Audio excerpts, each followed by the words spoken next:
Good evening, good afternoon, good morning, good something, wherever you guys are at watching. First, I want to thank you for watching and taking your time out of your day, your morning, your evening, whatever it may be, to check out our channel and to see what we do. As you noticed, my channel is particularly more focused on the Roxor. That's my thing. I like to call our rolling coaster. And I've gotten some questions, some really good questions about like what are some of the things that I take out when I go out. So I'm going to talk about some of the things that I always bring to me. It's kind of like a standard of like, this is a must-have deal. I'm in El Paso and I drive in the mountains, I drive in the desert. It gets crazy because we get way out there and it gets awfully quiet, and I need some tools. Let's go over some of those tools. Let's check it out. All right, right here, we're going to work with this compass. I always recommend that you get a good compass. Maybe you don't get a satellite signal and your smartphone's not working because of that. Maybe you ran out of battery because you've been out there that long and your smartphone has just died. Well, with a compass, you'll always know what direction you're going in. Now, this is one that can work directly with your map, so you can plot your distance, meaning miles, even down to inches and feet, depending on how good you are. And this will always get you back to where you need to go. So this is something that I highly recommend that y'all get or think about, because this can be a true lifesaver. Even just to know as you're driving what direction you're going in, and kind of making little plots on the map where you're at. So in case something bad happens, you can always start heading back home. This is glow in the dark at night. You can get these on Amazon, and they're roughly about 20-25 bucks a good one. This one's a pretty good one, so it's 20-25 bucks. This, you can use the cheek to face method. All right, you can use the mirror method. Me personally, I like to use the belly button, but not a lot of people like the belly button because it can be a few degrees off. I like the belly button. That's the one that I go with when I use my compass because it's really easy and I've been using it for a long time. So that's something that I take.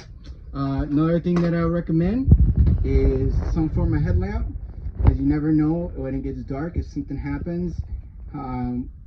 If you got to make a repair, what you may need in order to see that repair. So I like bringing some headlamps. I have my children bring headlamps. I got my wife that brings a headlamp.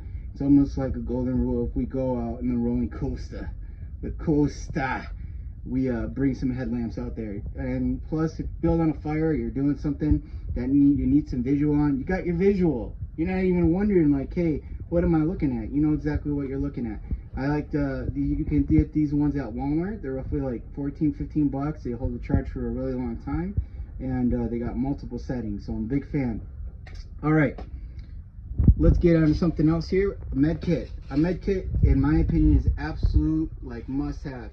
This one has your very basic things that you're gonna need out here, in my opinion, because we're not by rattlesnakes, and I don't plan on getting us 2 rattlesnakes. But each one of these compartment holds some gauze, this is for your finger if it was broken. I have a couple of these in other compartments. I got more gauze.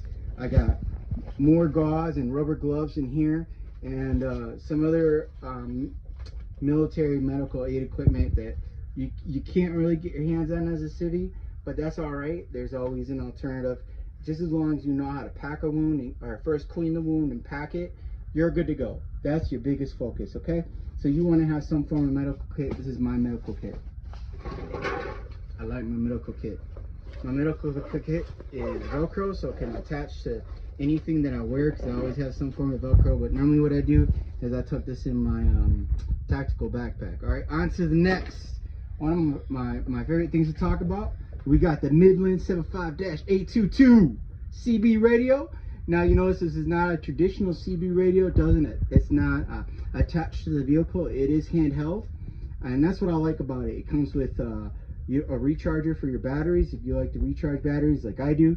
It comes with a cigarette lighter, so you can plug it into your cigarette lighter and it will power it up. Also recharge batteries, and I use the. Can you guys help me out? How do you even pronounce that? Unreal. The Abri 42-inch antenna is what I use. And to be honest with you, with this setup, since it's a 42-inch, I can get roughly 9 miles of CB radio, which is on any CB, that's pretty good, especially when you're considering that we're only working with 4 watts on this. And what I like about it is that if something went wrong with the Jeep, I can take this with me. I can continue to walk and talk, or actually get to talk to somebody if I'm wasn't talking to somebody previously at my location. So if I go 5 miles from my Jeep, boom, I got him. With my compass, I already know where my heading or where my Jeep was, so I can automatically take that person back to where my Jeep is at. So I would highly recommend this Midland 40 channel dual channel scan, and also you can adjust the frequency. It's got the squash up top, the volume, and this thing is just a massive antenna. Let's take. I feel like I'm getting ready to go fishing. Anybody else feel like they're getting ready to go fishing right now? That's how large this antenna is. So yes, I would highly recommend this antenna, because I have gotten out to 9 miles before talking to other CBs in the city, by the way, in the city. So it's never failed me. I like it a lot. It is more expensive, but I do think the versatility is worth it. Okay, guys and gals, here's the big one. I'm super excited to mount this on my Roxor. I'm just kidding. This is an old RC body, but this is what we got. Kapaya! We got an Aussie torque locker, baby. You have no idea how excited I am. This is just standing up the way I like it right now, so you guys can see the simplicity of it. The reason why I went with an Aussie locker, one, made in America. You can't beat it. For every review that I read was the simplicity and the strength, and I see it. I mean, that's just like, bam, it's solid. Everything about it's really solid, and there we go. We got a functional locker. As soon as I slam those 2 springs in, I don't have to use guide pins. I don't have to use voodoo magic to install this bad boy. I'm going to install it in the weekend. And this goes exactly with my concept of my rolling coaster build. Because I'm not going right now for horsepower. Remember, I'm not doing any tune. I really want to learn how to be a master of learning how to drive off-road. So that's the reason why I'm going with a locker. Because it seems like if it's got an engine, transmission, and 4 wheels, the key is grip. Whether it's racing on asphalt, whether it's racing on a 1/4 mile oval with a sprint car, or you're out there with an ASA car or a NASCAR or a Formula 1 car, everything comes down to traction. If I have a lot of horsepower but I got no traction, I'm still going to get stuck in that same spot. So what I figure is I'm going to upgrade my ability of getting traction, get this bad boy locker in there so I don't get stuck in areas that I might have before.